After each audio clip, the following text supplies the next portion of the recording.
poor sleep, sedentary life, not moving, all basically contributing to an imbalance that doesn't go along with what we need to do the things that we want to do, to have the energy we want, to have the cognition that we want, to have the happiness and joy that we want. You need a lot of health for that and a lot of balance. And so the modern life is just sucking that out of us, and we haven't kept up with that.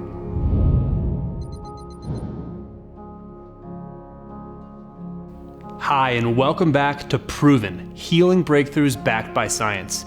In tonight's episode, we're going to be exploring two things that many of us need more of: energy and sleep. When we're young, this is not necessarily something that we're concerned about. We can burn the candle at both ends, staying up late and waking up early. Somehow, we always seem to have enough in the reserve to do whatever our lives require of us. What a great feeling, invincible. But as we get into our 30s, 40s, and beyond, we can't get away with that anymore. We start to feel our mortality a bit. And unless we learn how to listen to the cycles and rhythms of our body and give it what it needs, we can begin to go downhill fast. If you're looking to regain the energy of your youth and want to be able to sleep like a baby every night, this episode goes out to you. But before we can solve fatigue, insomnia, and related issues, we need to explore the foundation of how these conditions arise in the first place. Let's dive in. Fatigue is it's a can of worms because it's so many things. You can be fatigued because you sit in a ton of inflammation. I mean, that's what happens when we get sick. It could be just literally be that you have an autoimmune disease that's uncontrolled and you're just exhausted because your body's constantly dealing with inflammation. You can be fatigued because you're in that rat race and you have poor cortisol responses and then you don't sleep very well. I'm trying to think of everything besides the obvious. The obvious to me is, man, you're starting to take out your mitochondria. Multicellular life is impossible without mitochondria. So if you think about the primordial days, you had some bacteria that were unable to use oxygen to make energy. So very primitive amoeba-like bacteria.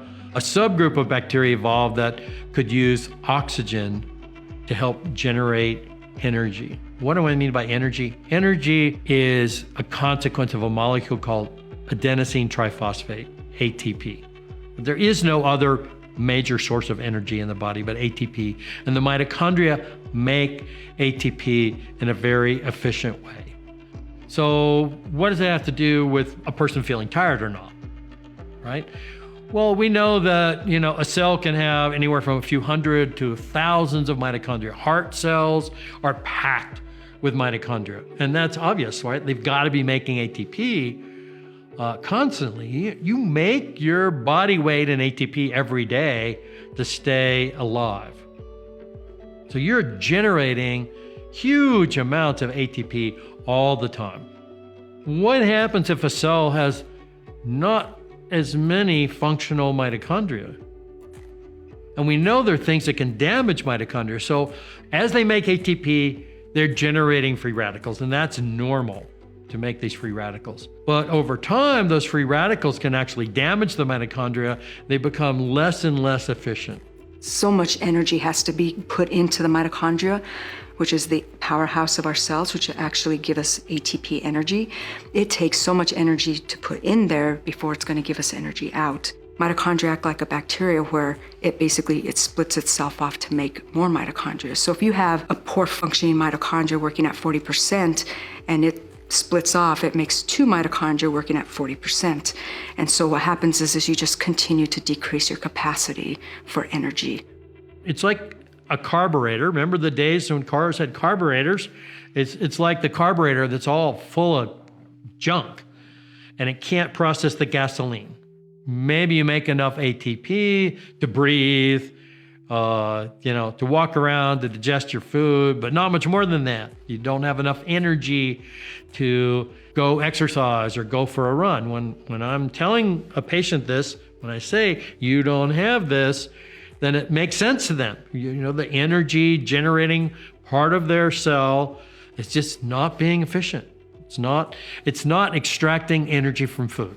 And so you could give them all the mitochondrial nutrients you want, but they keep splitting and making, below average or functioning mitochondria. It's not a great team. When you get down the road of taking out your mitochondria, it's a whole different road back to get that energy back. When you're feeling drained, the notion of moving might seem a little counterintuitive. After all, if you're low on energy or struggling with your sleep, shouldn't you be less active? The answer might surprise you. There are specific movement practices that are scientifically shown to boost your energy levels and reset your internal systems to bring your sleep cycles back into healthy balance. And one of those is the ancient practice of Qigong.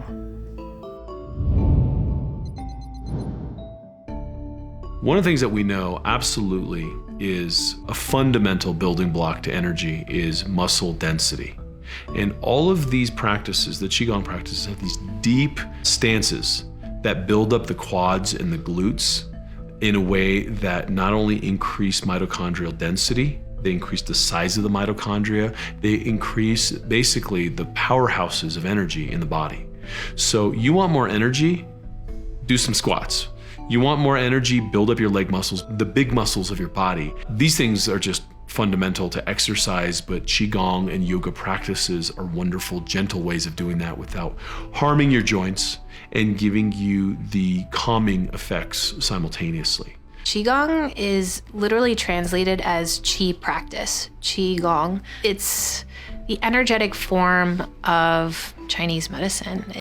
I like to explain it as it's like acupuncture, but without the needles. It's a practice of manipulating your qi or someone else's qi. So there's a difference between medical qigong and then just traditional qigong. Medical qigong is where the practitioner will use their qi in order to diagnose and assess a patient. And they will use their qi and the qi of the surrounding elements to help to transmute qi in another person. There's all sorts of types. There's martial arts, there's healing, there's all kinds of categories of Qigong, if you will. The type of Qigong that I studied was medical Qigong, and it was a 3-year certification in Chinatown. I practiced under Dr. Stephen Jackowitz, and it's a mesh between the body, mind, breath.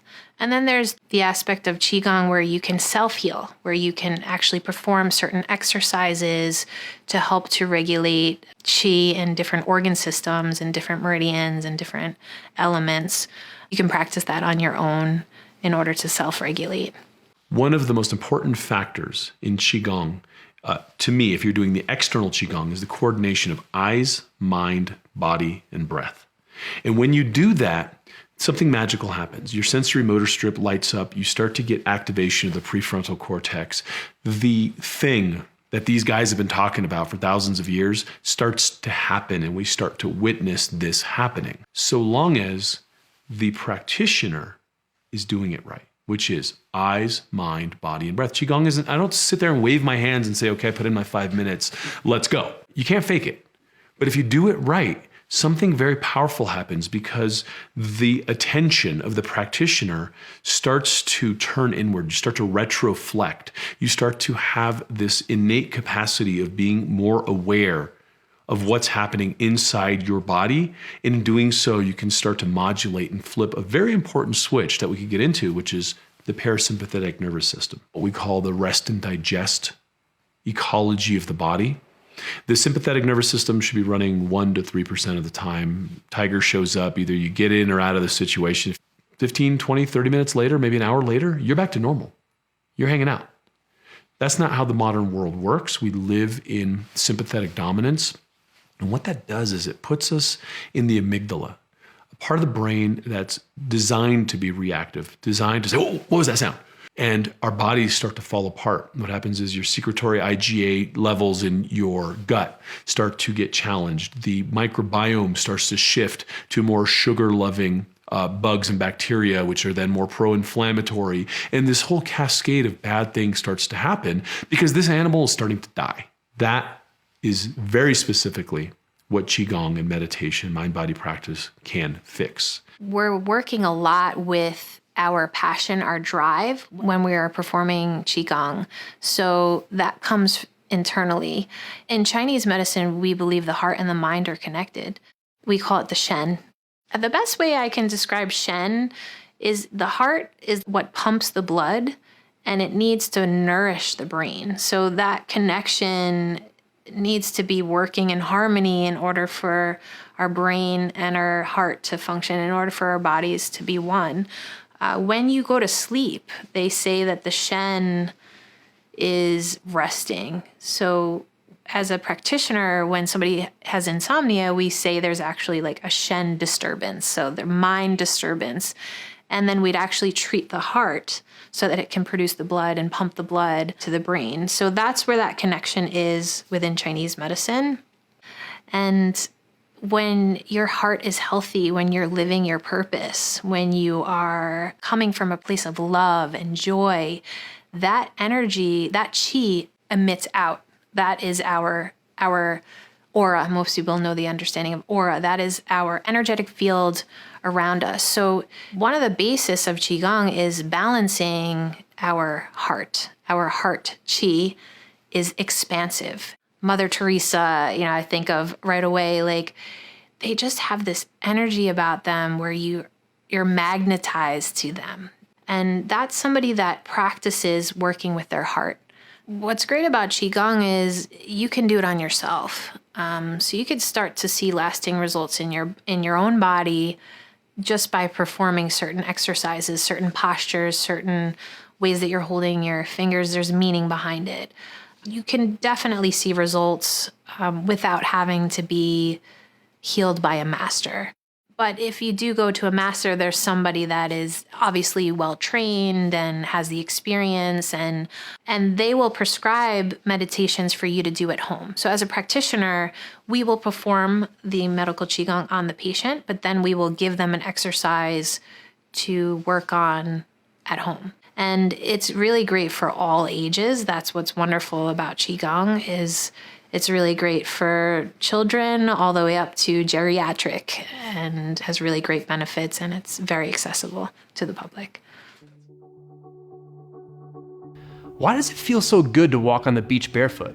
How come we have an inclination on a warm sunny day to take our shoes off and walk in the grass? Is this just a pleasant part of being a mammal on planet Earth, or is something happening on a deeper level inside your body?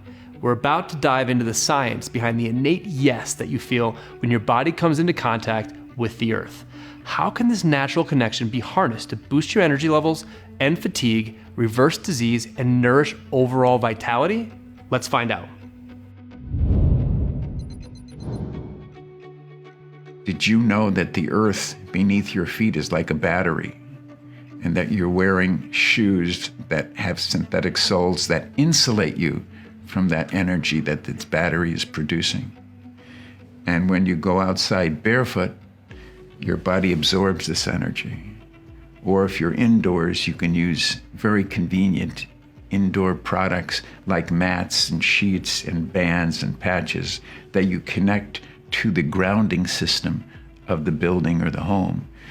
And this brings in the earth's energy into your body, and it normalizes the function of your body's electrical system. And we operate electrically. We are bioelectrical beings living on an electrical planet. And there's mojo in the ground, there's power in the ground, there's energy in the ground. Just as the sun gives us energy and it creates vitamin D in our bodies, the earth beneath our feet gives us energy as well. You can go outside barefoot, walk on grass, walk at the beach, walk wherever it's safe to walk, your backyard, and you can get this energy. It absorbs like a sponge into your body. Or you can be inside, you can sleep grounded, and it is reducing inflammation, it's reducing stress, it's reducing pain, it's improving your blood flow, it's improving your energy, you're gonna sleep better. One of the things that I've learned about inflammation is, for sure, grounding can put out the fires of inflammation, but you have to back up and say, what is feeding the inflammation? I remember when I was young that some years you would have millions of jackrabbits in the field. And then those years you'd have a lot of coyotes.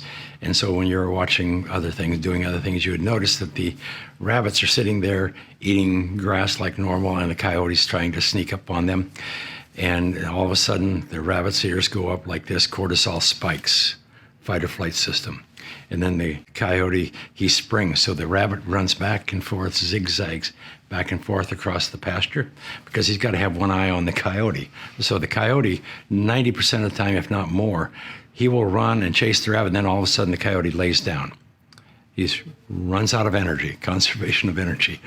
And then the rabbit won't keep running. It'll just run a little bit further and then it'll stop and looking at the coyote. And then it'll be sitting there quivering. You can see it. And then all of a sudden it'll have one big shake like this, and then it'll go back to eating grass like nothing ever happened. And so what happens with fight or flight, if you don't ground it out, the cortisol is going to energize your system, and then it's going to create anxiety, irritability, and then it'll create inflammation, and the inflammation will create pain and more irritability, anxiety. So it's a vicious cycle. So if you're affecting cortisol, it's a master hormone. It's really tied to your fight or flight. With all of the people I have grounded over the years, and I have no idea, but I spent a lot of time grounding women with MS, lupus, and autoimmune related health disorders. And I remember one day I was talking to a woman who had MS, and it was really kind of bad. I mean, her hand, she'd have to hold her hand because it was just moving all over. And so we're getting her all grounded and get everything set up. And I asked her, I said, were you born with MS? She said, no. And I said, how did you get it? And she said, I have no idea. I don't know what happened. It just slowly came on, and now it's manifest as full-blown MS. And then about 5-10 minutes went by, and then all of a sudden she said, oh my God.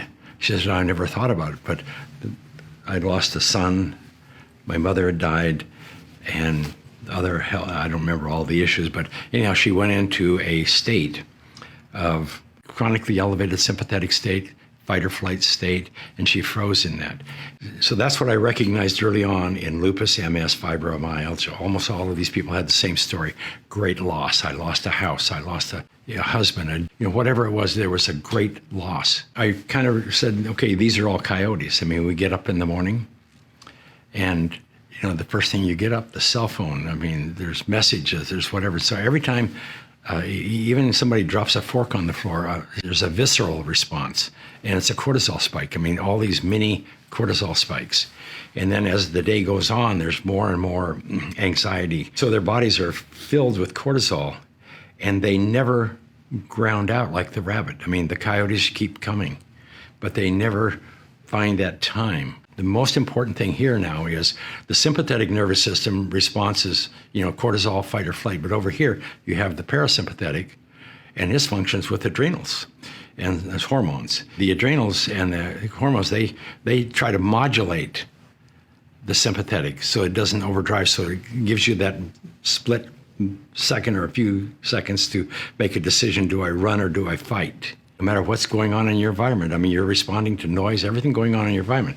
But your adrenals and they become exhausted. There's not enough resources there to compensate. The adrenals become exhausted, then you become fatigued, chronic fatigue. And to make sense of this, if you take anybody who has anxiety, irritability, depression, any of these things, you just take them outdoors and set them under a tree on the grass for 30 minutes. They're a different person when they come back because they've grounded all this inflammation out of the body, and then everything can reset. That's what grounding's all about. We can take and ground anybody. Within 20, 30 minutes, their skin color comes up like a little kid that's been outdoors playing in the yard. We know we have a significant increase in ATP when you get grounded. So if you can put the fire out, then all of a sudden everything can go back to normal. So we get stories like this. There was a gentleman up in Washington State, a quadriplegic. He's 47 years old. He had an automobile accident in 1990. He started earthing, and within 3 months, his pain level had gone down 90%. This is him telling me, 90%. He had to have straps on his legs because his spasms in his legs were so bad. He was able to get rid of those. and his testosterone level went up 78%. It's there are things that we hear that are just say, oh my God. Now, one thing we know is at night when you go to sleep, I mean, there's a lot of hormone cascades that take place during the night. So if you have pain in your body, you're not going to sleep well. That's the number one thing that happens when you ground people. You reduce pain and they sleep better. Grounding doesn't make them sleep better. What it does is it reduces the pain. Sleep is autonomic. It's natural. If you're not sleeping, then it's because you have inflammation in your body or because your cortisol is elevated. Because if your cortisol is normal, you can sleep. It's like breathing. It's going to happen. The more well-grounded you are, the more your sleep cycles change. Everything changes. And it goes more into a rhythm with all of Earth's rhythms. It's like cortisol going up at 4 o'clock in the morning. What's cueing that? What's causing that to spike at 4? It basically what it is the Earth is turning, and we're connected to the Earth, so we're going like this. But the sun is here, and it stays constant. So the amplitude of Earth's electric field starts to increase, just like it decreases at night. And so that has to be what the mechanism is that's cueing cortisol. We've done probably 24 peer-reviewed published studies to date. We had 3 stewardesses. They were in the original study because their cortisol was off 3 hours, and they would spend half their time in San Diego and half their time in New York on flight. Cowboy logic, well, cortisol is affected by where you live. And then we recognized that you can, if you get off of a flight, your cortisol will be 3 hours. That's kind of what jet lag is, because your cortisol is really, if it's 3 hours off, then when you should be sleeping, you're going to have high cortisol and so on. So what we found was you could just stand barefoot on the Earth for 15 minutes after you get off a flight, and the Earth resets your circadian rhythm clock. And we measured it, and that showed up with cortisol. So that was an interesting find. There was a study done at the University of Salzburg, published earlier this year, that talked about sleeping grounded for athletes who they're involved in intense training, and the recovery process is so much faster. Athletes have told us that very often they sleep less and have more energy. Back in the late 1800s, there was a back to nature movement in Germany, and part of this movement was walking barefoot and sleeping on the ground. People slept on the ground, and they had obviously blankets, but they slept on the ground, they walked barefoot, and one of the leading persons in this movement was the father of naturopathic medicine. And he said that the earth has curative benefits. So there is some knowledge for this. But now, for the first time, really, in the last 20 years, you actually had studies that have explored this deeper. And the deeper we go, the more amazing this is. I hope you're enjoying tonight's episode. We'll get right back into it in a second, but I just wanted to take a quick moment to tell you how you can own the entire series. Below this video, you'll find a link to the full Proven docuseries, as well as a bunch of powerful bonuses that you can bring into your home at a special discounted price. This also includes a Proven companion guidebook that's jam-packed with powerful takeaways and action items from each episode. It's loaded with deep dive wisdom that isn't included in our free premiere.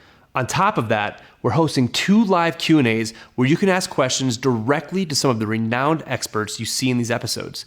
If you're interested in bringing these powerful, proven healing solutions into your life, it's well worth checking out. Plus, the proceeds from your purchase will help us on our quest to unveil new breakthrough medicines and share this information with the world.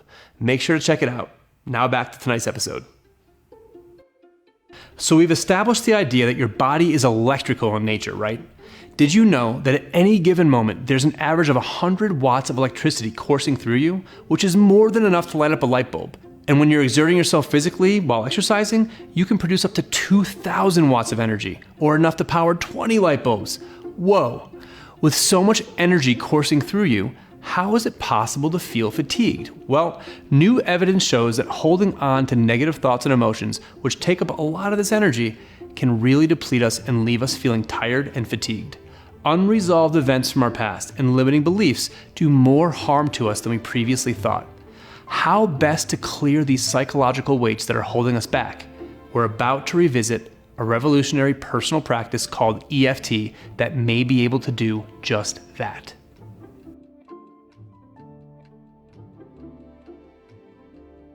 So I first discovered tapping right around 2003. I was actually at a Tony Robbins event in the audience, and he did a short demonstration of this tapping procedure. Came up on stage and said, you know, when you tap on these endpoints of meridians of your body, you can use it to calm your body down, to release stress and anxiety and overwhelm. And from there, I started reading about it, researching it as we do on the internet, and started using it with friends and family. Probably the most powerful thing about tapping is that you don't have to just read about it. You can actually have a direct experience. Around the time, the running joke in my house and my family, friends was, don't say anything is wrong around Nick because he's gonna make you tap on it. Because time and again, I would look to find these normal life situations, like my buddy Pete driving to a Yankees game with him, complaining about his shoulder pain that he hurt in a football game and saying, oh, this has been hurting me for a couple of weeks. It's not going away. And I said, well, we're in the car. Why don't we do this tapping thing on it? So we started going through the points, tapping on it. And sure enough, the pain released.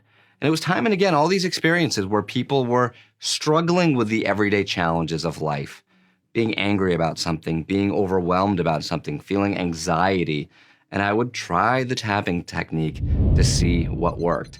I became so personally passionate about it that in 2007, I bought $40,000 worth of camera equipment on credit cards and credit lines, enlisted my little sister, Jessica, and one of my best friends, Nick Palizzi, and we set out on this journey to make a film about tapping, to make a documentary film about tapping. You know, when we look at ourselves, our lives, our bodies, and we're looking to get healthier, have more energy, sleep better, the default is usually to look at the biological components of our body. So we've been trained to, whether it be to take a pill that our doctor gave us, or even if we're not into that stuff, we've still been quite trained to take the supplement that's the pill, right? To get the biological chemical reaction that says, I'm going to swallow this thing and it's going to do something for me. Now, that's wonderful, and it's a component, and we certainly have a biological and chemistry component to our body, but then we have a potentially much larger energetic and emotional component. And when I say energy, people often, it's like it's been, labeled into the woo-woo, the energy. There's nothing woo-woo about energy. We are talking about the electrical system of our body. We think of our bodies as biological. They are massively electrical. Right now, your brain is firing electrical impulses to look at this information, to make sense of it, to process it. Your brain is firing electrical impulses through all the muscles in your body. So we have electricity. And then we have this emotional component. We have this brain that is active. We have this body that is related to our past experiences. If we think of waking up in the morning, and let's just imagine that we get 100 units of energy in the morning, or $100 of energy, whatever the thing is, that it's just download. It's like, this is what you got. And then you have a traumatic experience that happened to you when you were 7 years old. Maybe a bad accident or a fall. Maybe that little experience where you got up in front of the class and you were embarrassed and you began to close down, to feel shame in your body, to feel unsafe. Those experiences, we might imagine that we're going to say, we're going to take 5 units of energy and it's going to go over there because it's always active. Now, that'd be okay. 5 units of energy, I can still get by. I can create what I want in my life. The challenge is when you have one event after another, when you have one experience after another, when it all stacks up and you go 5 units here, 5 units there, 100 units there, and now we're waking up with that energy deficit. When we have been putting this weight of stress, anxiety, overwhelm, all these traumas stacking on top of each other, that's when we wake up in the morning without energy. That's when that heart disease from making the wrong food choices, plus having all this energetic stress, all this emotional stress, all this amygdala firing, it's that perfect combination to create the disease, to create the autoimmune disorder, to create the chronic pain in our bodies. What I think is important about these concepts is, to me, they give us a freedom to go, I can take the supplement and pill, and this is something I'm going to explore to heal myself. But I'm also going to stack these other 5 things. The healthiest choice is not to say, oh, there's that one thing in that one episode and that one series and the one thing that's going to fix my life, that's going to change my life, that's going to be the magic pill. It's, how can I take the best from these places? How can I realize what I need in my life right now? Maybe right now for the next month, you need tapping because you have all this anxiety and stress and overwhelm. And then after that, you move over to some other disciplines to provide a different level, a different approach to healing. Maybe you're doing the tapping and an herbal supplement. Maybe you're doing the chiropractic and the tapping. The magic is in these combinations. The magic is in that awareness that the more we pull our energy back from these events, the more we say, anger about what happened 34 years ago, I am releasing this. I'm physically letting it go from my body. I'm using the somatic process to let it go. I'm pulling that energy back in. And that's why naturally people sleep better. Naturally people wake up with more energy because we are unlocking that innate wisdom in the body. So we've explored some exercises and physical adjustments that can dramatically improve energy and sleep. Now, let's explore the herbal side of the energy equation. There's a collection of herbs that have a stack of scientific evidence showing their energizing effects, and as you'll see, the plant world offers a number of safe options, but it's important to know which one is right for your unique circumstance.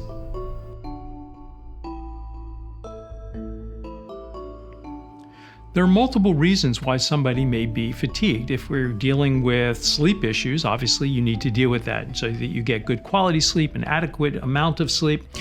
But there are other issues that can cause fatigue that have nothing to do with sleep. So for instance, elevated cortisol levels, which can cause mitochondrial dysfunction. Herbs for fatigue, think herbs that help with elevated cortisol levels, it brings us back to our adaptogenic herbs. And the adaptogens are herbs that help the body cope with stress. The way they work is that they are basically neuroendocrine balancing tonics. So they help stabilize and strengthen and nourish and harmonize the relationship, specifically between the nervous system and the endocrine system, and also the immune system. So I had a friend who was really struggling with sleep, and I said, try some adaptogens. And he was like, I don't really believe in adaptogens. I'm like, just try them. And he's like wearing an Oura ring, and he just discovers, wow, my HRV is improving from just these adaptogens. Who knew? Turns out these are ancient medicine. These have been around for thousands of years. Every single culture in the world has an adaptogen. We have 2 of the stimulating adaptogens. These are Asian ginseng and rhodiola. Ginseng is the adaptogen that people talk about, but then every region has their own ginseng, like ashwagandha is the Indian ginseng, maca is the Peruvian ginseng, Suma root might be the Amazonian ginseng, and in the north, the northern ginseng is rhodiola rosea. Now, Asian ginseng comes really in 2 forms. It grows in different places and it has some different names, but it basically comes in 2 forms, that being red and white Asian ginseng. The red ginseng, which has been steamed, is the most heating, hence the most stimulating. And I tend to use red Asian ginseng primarily for people who are 70 years and older, or for people who just absolutely have lost all of their vital energy. This is the person with chronic fatigue immune deficiency syndrome that's 24 years old, and like getting out of bed, going to the bathroom, and eating something is like the highlight of the day. For the average person who is younger, the white Asian ginseng may indeed be adequate, but certainly both can be used. And this, again, is one of the most stimulating adaptogens, and it gives people a sense of energy. It helps to re-regulate the HPA axis, the hypothalamic pituitary adrenal axis, and prevents stress-induced mitochondrial dysfunction. The thing you understand is if you are already overstimulated, if you are a type A personality, a tendency toward insomnia, a tendency toward hypertension, red ginseng can make it worse. Herbs like Huangqi ginseng is another one, very stimulating. It's going to aggravate things like hypertension, migraine headaches. It's going to be pretty problematic for someone who's got a little bit of ADHD. That's a little bit like, what do I jump to next? Because it's stimulating. It's a little bit like caffeine that way. Now, rhodiola has a long history of being used as an adaptogen, and specifically, it helps the body to cope with stress and with cold. Vikings would take rhodiola before going to battle. It was part of the 5 original adaptogens that Dr. Lazarov made for the Soviet army when the Western term adaptogen was made. And rhodiola was among the list of things that was studied. It was studied for skiing. How does soldiers ski in the winter? How their grip strength gets better if they take rhodiola. It is also very drying. And so if you have somebody who has what's in Chinese medicine would be called yin deficiency, dry mouth, dry eyes, dry skin, vaginal dryness, dry hard stools, you wouldn't want to use rhodiola because it can make it worse. The other thing I'd say about rhodiola is for people who are easily overstimulated. So if you're the person who eats one little square of chocolate after lunch and can't sleep at night, rhodiola will keep you awake. One of the herbs out of Chinese herbal medicine, which is a star in our medicine, I consider it an emperor herb, is astragalus, Huang Qi. It's considered an adaptogen, which we like. It helps the body adapt to stress. In Western science, they have proven that it does increase cellular activity in white blood cells and red blood cells and supports our immune response.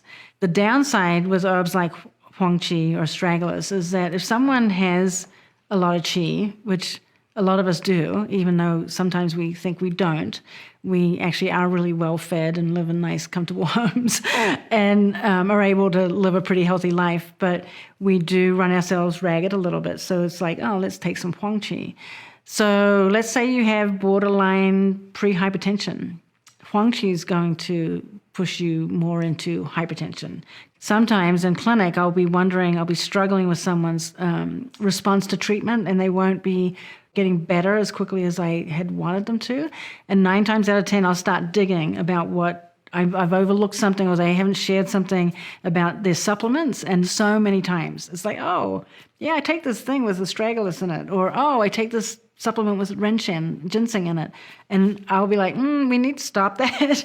And 9 times out of 10, once they stop, the headaches start responding, or their insomnia gets better, or any other issue that's aggravated by any kind of stimulation is going to get better.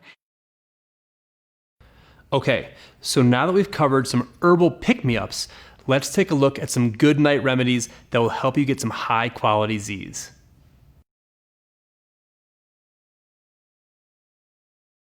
One of the things I'm constantly asked about is sleep. It seems like Americans are, every single one of them, they either can't get enough sleep, they can't fall asleep, they wake up too early, they wake up in the middle of the night. It's interesting, in 1910, the average American slept 9 hours per night. Now, the average American sleeps less than 7 hours per night. In the intervening 100 years, we have not evolved to need less sleep. We are just chronically sleep deprived. Sleep researchers state that for the average person, there are some rare exceptions. But for most people, a minimum of 7 hours sleep is important. But it's not just the number of hours, it's the sleep quality. When you wake up in the morning, do you feel refreshed? During your sleep, you are literally taking out the garbage of your cells in your brain. Your lymphatics are functioning in a way that we've just recently discovered work during sleep. And so it's really important that your brain has time to turn off. And you can't do that if you're constantly using your brain, right? You got to give it some time. If somebody gets 9 hours sleep a night and they wake up feeling exhausted, that means their sleep quality is poor. They may have sleep apnea, they may have sleep hypopnea, they may have some other sleep disorder. And I am a big fan of sleep studies because it's really important to understand what's going on here. If you have a problem sleeping, I would take things like, magnesium and valerian, passion flower, GABA, kava. There's so many that are available. Chamomile tea, CBD. Really fundamentally, you'll never get great sleep if your stress during the day is not addressed. The number one herb everybody thinks about is valerian for sleep. But let's not forget that sleep issues have a number of underlying components, and we still need to figure out what's going on. So if it is hormonal, we need to address that.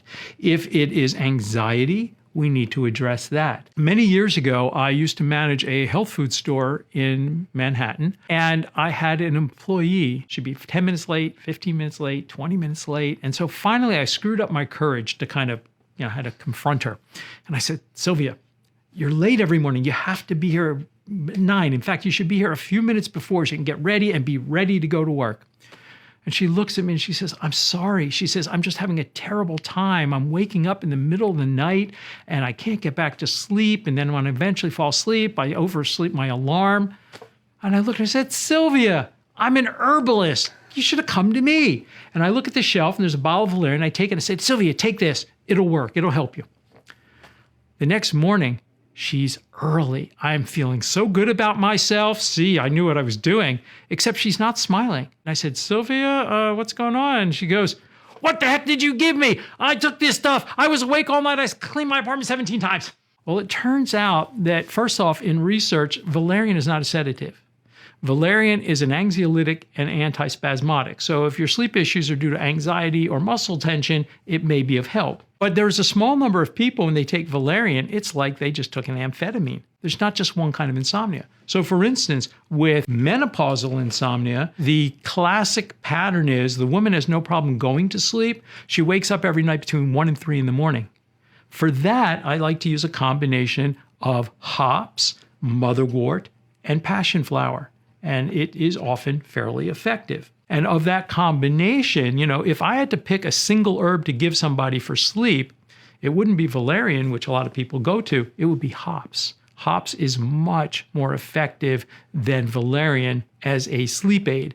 But again, depending on the reason for the person's lack of sleep, we might add in other things that would enhance the efficacy, bringing in that synergistic effect. So for people who are light sleepers and the littlest noise startles them, I might use hops with some lemon balm because lemon balm seems to enhance the quality of sleep.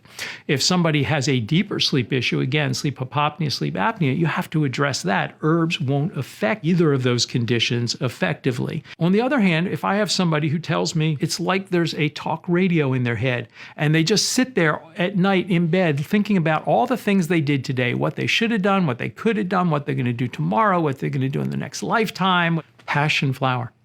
Passion flower for some people is literally like the off switch. And the beauty of it is there are studies showing that hops is effective for helping sleep. There are passion flower, it can be effective for helping sleep. Lemon balm can be effective for helping sleep. I love holy basil tea. If you have really low cortisol and you're like flatlined on your cortisol rhythm test, licorice can be life-saving. It can be a really great substance.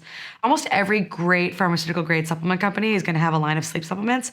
And really oftentimes it takes some testing and trying out different things to find out what works for you. And so there are a wide number of herbs that can be beneficial, but no matter what you are trying to treat, always try to figure out what specifically is going on for you. Is it that you're drinking alcohol at night and after you basically metabolize the alcohol, your blood sugar bottoms out and you wake up in the middle of the night because of low blood sugar?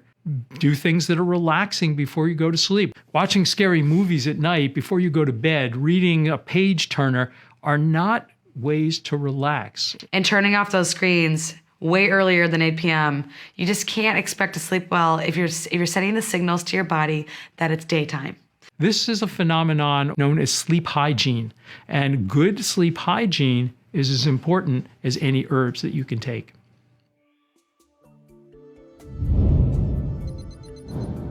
Before we get to our next healing breakthrough, we have a quick special report from Dr. Michael Breus on how to take care of your health and vitality during these unprecedented times. Because we were unable to meet in person due to pandemic safety measures, I met with Dr. Breus via Zoom call the other day to glean his knowledge. Here's a pearl of wisdom he had for us. So let's start big. Overarching question. In these times in which we find ourselves, how is this affecting our sleep? I think some people are saying to themselves, "Oh, the world must be getting the best night's sleep because no one's at work and you have all this time on your hands." Is that the case, or is it much different than that? So it's actually the exact opposite than that. So there's 4 to 5 different reasons why people are not sleeping well, specifically during COVID, quarantine, shelter in place in particular. So let me roll through them so people can kind of get a feel for them. But before I start with that, people need to understand that sleep affects immune function, period, end of story. It's arguably the easiest and least expensive way to bolster your immune system is to get not only the quantity, but the quality of the sleep that we're looking for here. And this is what's going on now is the quality of everybody's sleep is starting to diminish and the quantity is starting to change because of that. So the very first thing that we noticed happen was people's schedules changed, right? Because nobody has to commute anymore. So people were saying, who cares? I'll stay up late and binge watch my favorite TV show and I'll just sleep in 30 minutes to an hour. And then a lot of people aren't even using screens. They're just using their name. So they're not showering and getting ready and literally starting their day. So there's a couple things that happen there. So number one, from a pure energy perspective, you don't have a starting point, right? And so one of the things that our bodies does a really good job of is dealing with consistency and regimen. And when we lose that regimen, everything starts to kind of go a little bit wonky. So as an example, when we look at our times of waking up, those are seeming to get later and later. The other thing that's happening is people are feeling more fatigued. Now, this is very counterintuitive. I'm sleeping later. Why should I feel fatigued? This is reason number 2 is our lack of movement, right? So I saw the other day on Twitter, a celebrity wrote, it's 2 o'clock and I've only gone 200 steps today, right? Like think about like normally you'd be at like 6,000 steps by 2 o'clock in the afternoon, right? So our overall level of movement is down. Why does that affect sleep? Sleep is recovery, right? So sleep actually helps our body recover after we exert this energy due to movement. When we're not moving, our body doesn't really know what to do with this energy. So we actually end up having in some cases, lighter sleep because our body doesn't need that physical recovery because our body hasn't been moving, right? So one of the things we absolutely positively need to do is consider movement. The third thing that's going on is substance abuse. And it's interesting because it's not exactly what you would have imagined. There's 2 things that are going on. People are drinking more caffeine and they're drinking more alcohol. So what's happening is we feel fatigued from this lack of movement. So what do? We grab a cup of coffee. To be clear, this is mushroom coffee. This is not regular stuff, just FYI for everybody out there. And what's happening is we're overloading on caffeine. There's a couple of reasons why this is happening. Number 1 is we used to go to the coffee station or the break room or what have you and have a little conversation, get 1 cup of coffee, come back. Well, now everybody's just making a pot, right? And then in between Zoom meetings, when they're starting to feel fatigued because of their eye strain from looking at, at a computer all day, they grab a cup of coffee and they pop it back. So the amount of caffeine is steadily increasing. Here's the point that I want to make about the caffeine increase. And yes, it is affecting your sleep. Arguably, we're at the most stressful point in every person's life right now. Why would you want to add a stimulant to that scenario, right? You wouldn't. It's a bad idea to get hopped up on caffeine and then watch your anxiety continue to increase. That's the 4th area is anxiety, right? So why are we talking? What are people anxious about? What are people not anxious about is kind of more to the question. We have uncertain future. We have uncertain health. We're worried about our friends, our family, ourselves. I mean, and all of this worry is compounded by the fact that we can't leave our homes. Okay, I love the people in my family and I love the people in my house. Hanging out with them 24 hours a day for the last 8 weeks has not been an easy process, right? So there's a level of stress that is accentuated there. So what we start to see is all these different levels. Oh, I forgot to talk about alcohol. So alcohol is one of the even more interesting ones. So here's what's fascinating. And this is a bottom line research fact. Alcohol lowers immune function, period. End of story. So I get it. You're locked up in your house. You've got a great case of wine or somebody gave you some couple of bottles, for the holidays. And you're thinking, let's just drink a bottle a night and have some fun. Bad idea. 1 or 2 glasses, I am totally cool with, and I don't have a problem with that. And I'm going to tell you how to do it. You drink 1 glass of wine, drink 1 glass of water, wait 1 hour.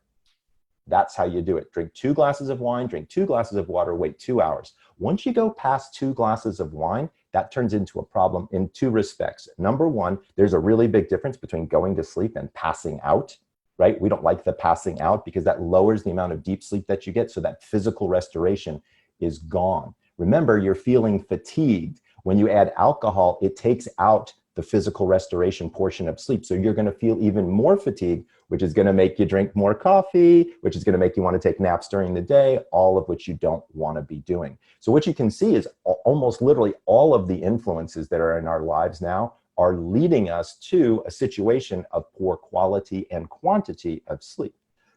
Thanks for sharing the knowledge with us, Dr. Bruce. Now for our next healing breakthrough.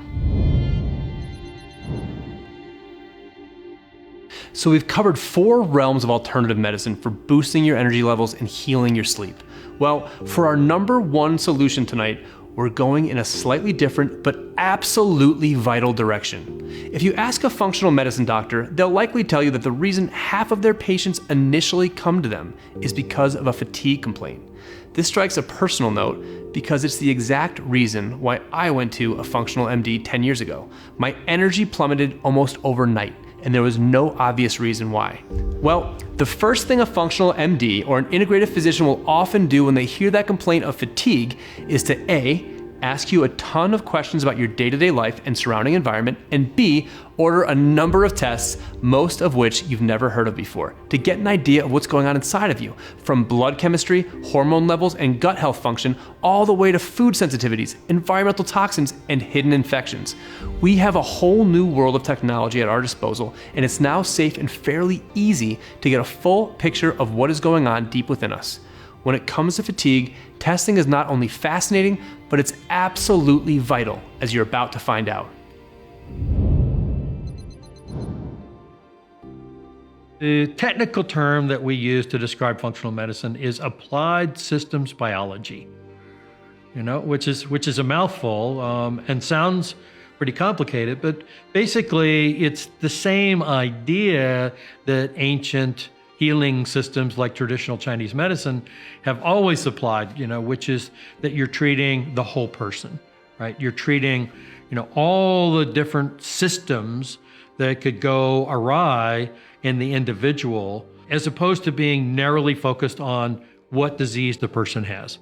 So we really want to know what's going on with the individual. We treat the person, we don't treat the disease. So we have this matrix that we look at, and the matrix involves things like the total toxic load, what we call communication, which is the hormones in the body, the whole idea of, mind, body, spirit, the idea of the immune system being in balance or out of balance. So every one of these is a different category that we look at very systematically. And we have specific testing that we do to look at every one of these categories and say, is this out of balance? Is this the priority? Is this where we want to go first?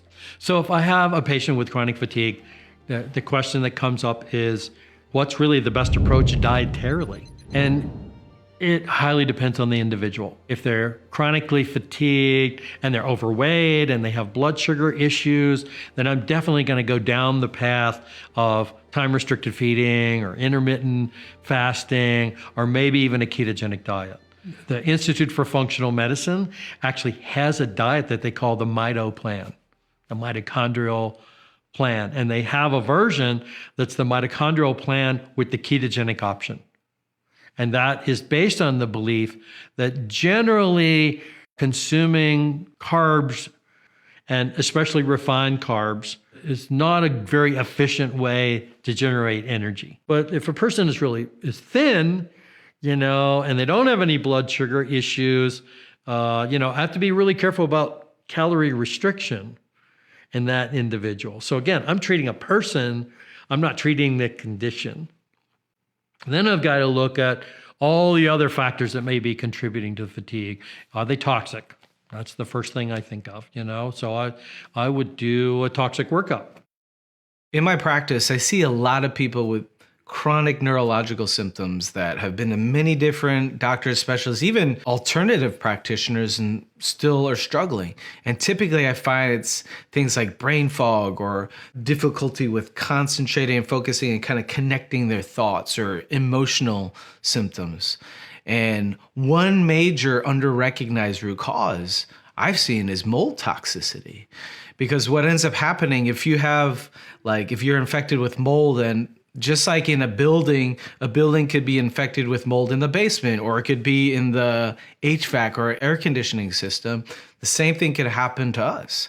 And two of the most common places I see with people who have mold toxicity is either in the digestive system. There's some type of overgrowth of like candida or fungus or yeast, or in the nasal passages, especially for patients of mine who do exhibit neurological symptoms.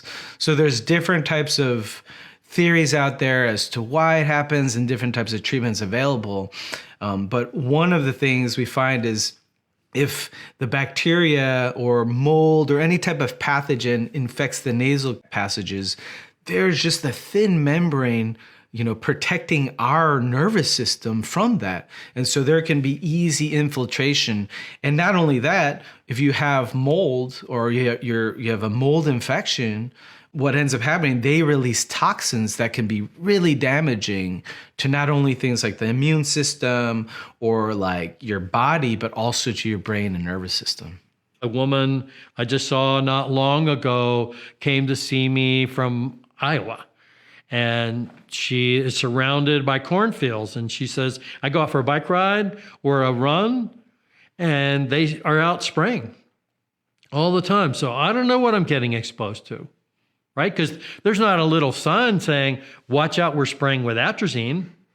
We don't know what those chemicals are, right? And there's really no restrictions or laws or anything that say they have to tell you. So she's saying, wow, sometimes I go for a run and I'm really exhausted for days afterwards. I don't feel well. I feel kind of sick. I feel kind of toxic. So there's something weird going on. Toxins are obvious kind of thing to pursue. Hormones are really important. I would say that one of the most important hormones to test is cortisol. Cortisol is known as the longevity hormone. We know it as stress hormone. But it's a beautiful thing to know because you get to know yourself. You get to know if you're exhausted because you're burnt out and you have zero cortisol left, or if it's highly acutely stressed and that's why you're tired and anxious and that's why your cortisol is up and you can't sleep and you're tired and wired at night and you need that glass of wine to wind down, or you need something to stimulate you in the morning like coffee, but then you need something to relax you in the evening. I use the Dutch test. It's a dried urine test that looks at a cortisol awakening. So when you wake up within 30 minutes, 60 minutes, what does your brain tell your body to do? Does it say make a ton of cortisol because it's going to be a tough day because that's what it's used to? So the adrenals actually love consistency. And if you are consistently going to bed late, that morning you're going to wake up with the body telling itself, this is what she normally does, or this is what he did last night. And so let's prepare today for the same event. That cortisol awakening response can tell a lot about what your perceived stress is, which is way more important than whether you feel stressed or not. Because we know that people who don't perceive their stress to be bad for their health, they actually don't have as much health issues. So often I'll do that test and see, okay, well, your brain is perceiving there to be a lot of stress. So let's work on perception. Let's work on mindset. Let's work on reframing what's happening to you and what meaning you're giving it. Then there's the consideration about infections like viruses. Epstein-Barr virus is one that's best known for causing fatigue, but then there are a lot of viruses that can go along with that. We all have these herpes viruses in our system. Why do they get reactivated in other individuals? Virus can go anywhere. Virus gets into our bloodstream and our lymphatics, and it can go anywhere in the body, and it can kind of hide out. And I think a lot of people with fibromyalgia have some sort of viral load. In Chinese medicine, we recognize that there are pathogenic factors stuck in the body, and we need to release them. So it's kind of interesting to see that correlation between the old theory and our newer understanding of, oh, this is really interesting. At any one time, any of us can have about 10 viruses. We don't necessarily know because our body compensates for that, which is really cool. But we get a little run down and the body can't compensate as much, and all of a sudden, pff. But these viral loads can create a long-term chronic irritation to the body. So That's what leads to some of that pain and dysfunction. With chronic fatigue, what I've learned is that almost everyone starts chronic fatigue with a low baseline energy status. If you look at anyone, most people who get chronic fatigue were not in great health to begin with. And then they get hit with a major life stress. And that major life stress completely breaks the body. And usually that stress is accompanied with infections. The big infections that seem to really set off chronic fatigue are the intracellular infections like Lyme, like syphilis, which is making a massive comeback. And then there's infections like viruses, which are insidious and doctors are not testing for. But I test all my clients with chronic fatigue for intracellular viruses. And the herpes virus family in particular is quite bad. And it's very much implicated in chronic fatigue. And oftentimes you see across the board tons of viral infections that no one's looked at. And so you have to realize that when the immune system is down, because the energy is not there to protect the body, you are a perfect host for an infection. And so a lot of people with chronic fatigue have these hidden infections because, doctors haven't looked for them. But if you go looking, you'll find them. And so you have to treat the infections, and then you have to rebuild the body's metabolism. There's this concept called the cell danger response that is essentially, there's different phases of how mitochondria can behave and function. When a body's under threat, it's in this thing called the cell danger response. And so you'll never have a normal metabolism until the threat is eliminated. And the threat doesn't always come from infection. And so then you go to your functional provider who has a broader view of fatigue, and we're like, oh, well, let me look at your mitochondria, let me look at your gut health, let me look at your hormonal health, let me look at a full thyroid panel, and then maybe see if you're nutritionally deficient in some of these important nutritional supports. And yeah, it's $1,000 later, but guess what? That's the investment, to get back onto your life. In the end, healthcare is healthcare insurance. It's not health care. And that's what I try and tell my patients. Look, when you have car insurance, your car insurance isn't paying for your oil changes and your tires and all that preventative maintenance that you're doing on your car. It's the same with health care. They're going to give you this prevention care that they've already defined, and they're going to look out for anything bad. And if you get diabetes, they'll treat that for you, but they're not going to go doing all this other stuff, and they're not going to cover that. That's not what they're set up for.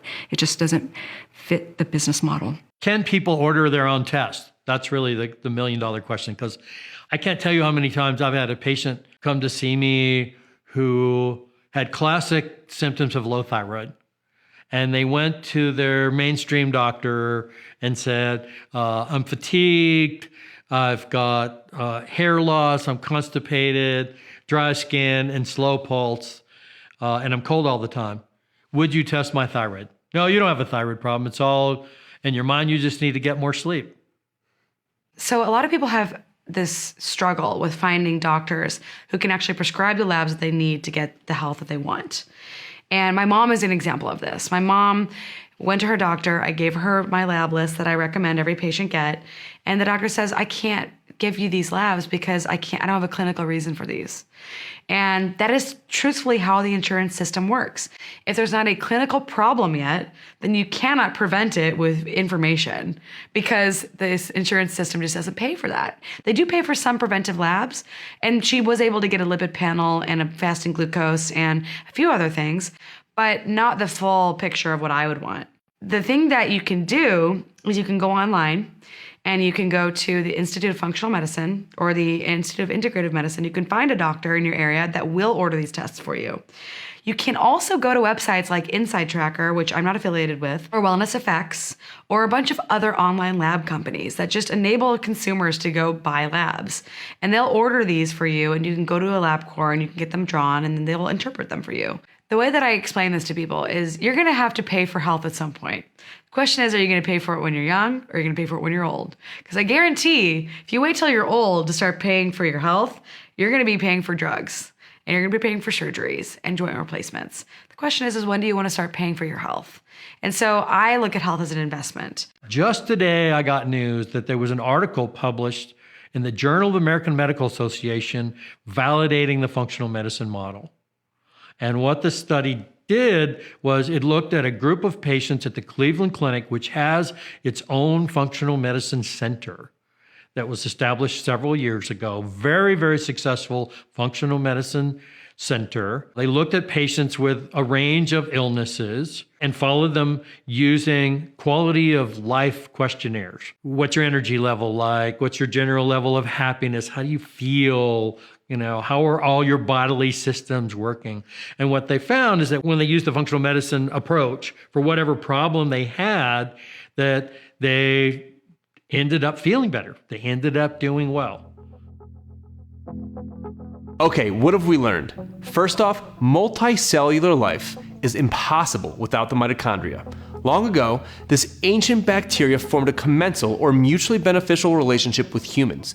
These acquired cellular components became the engines, as it were, producing our main fuel, adenosine triphosphate, or ATP. You actually make your own weight in ATP every day. Mitochondrial damage leads to a decreased capacity to make ATP, and therefore your energy goes way down. We began our healing solutions by introducing the ancient practice of Qigong. As Dr. Pedram Shojai pointed out, muscle density is fundamental to energy. Some of the largest muscles are in our legs, and Qigong stances and postures develop this area. Think of it like building powerful pillars that support you. Qigong helps to reduce inflammation and also regenerate our mitochondria, cells, and tissues. Our next modality, earthing, is something we've all done. If you walk outside barefoot along a beach, in the woods, or just in your backyard, you've grounded yourself or earthed yourself. This seemingly simple practice cools inflammation, which can cause sleep disorders, painful conditions, fatigue, poor digestion, brain fog, you name it. By significantly reducing inflammation and with it pain, many folks are able to sleep soundly with the use of a simple earthing mat. Sleep is automatic, it's natural. Grounding does not help you sleep better, it brings you back in sync with the rhythms of nature, and as a result, your body resets. Don't believe in the power of earthing in nature? Go sit under a tree for 30 minutes, then get back to me. Clint Ober and other researchers call earthing foundational as it benefits so many systems in the body. Elite athletes have begun incorporating earthing into their training for enhanced recovery. Talk about energy demands, professional athletes only have time for what works, period. Next, we revisited EFT, or emotional freedom technique, commonly referred to as tapping. As Nick Ortner says, there's nothing woo about energy. We're talking about the electrical system of the body. The science is conclusive that your central nervous system and main processing unit, your brain, are electrical in nature. But there's also an emotional component that needs to be tied in. Tapping is a scientifically validated somatic process that frees up blocked energy and allows your emotions to flow. The resulting release and the catharsis it brings is shocking to many people. We then moved into herbs for energy. There's a special category of botanical substances known as adaptogens that are phenomenal for energy regulation. From Asian ginseng to rhodiola, maca, sumaroot, and ashwagandha, there are many options, and David Winston broke it down for us. These herbs work along the HPA, or hypothalamus pituitary adrenal axis, to prevent stress-induced mitochondrial dysfunction. He discussed the wealth of research around rhodiola, one of the first herbs that was classified as an adaptogen, which was once used by the Vikings to prepare themselves for battle. Next, we talked about herbs and supplements for sleep, which is something that is so vital to our survival, yet many are not getting enough of it. We covered things like valerian, magnesium, chamomile, and kava root, which all can be useful, but herbs have specific actions based on your body type. Things like valerian can actually be stimulating, so David Winston suggests trying hops, motherwort, and passion flower instead. In our final segment, we explored the world of personalized testing. There's a saying among practitioners, test, don't guess. This makes sense, but how many clinicians are doing the right tests for you? If you see a functional medicine doc about energy, fatigue, sleep, or insomnia, they are going to test you. It may be your mitochondrial condition, blood sugar levels, or toxic exposure that needs remedying. Many people out there are struggling, and their MDs have no options for them because by their standards, nothing is wrong with you. But that just means they're not looking in the right place. Mold toxicity is extremely prevalent in the modern world, even in drier climates. The stats are crazy.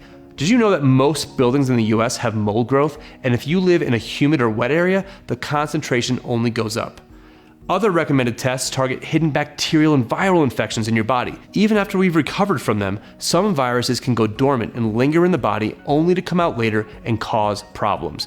Epstein-Barr virus, or EBV, is notorious for this, and many with chronic fatigue and fibromyalgia often find that this is one of the major contributing factors. As Dr. Molly says, infections in your cells can cause chronic fatigue.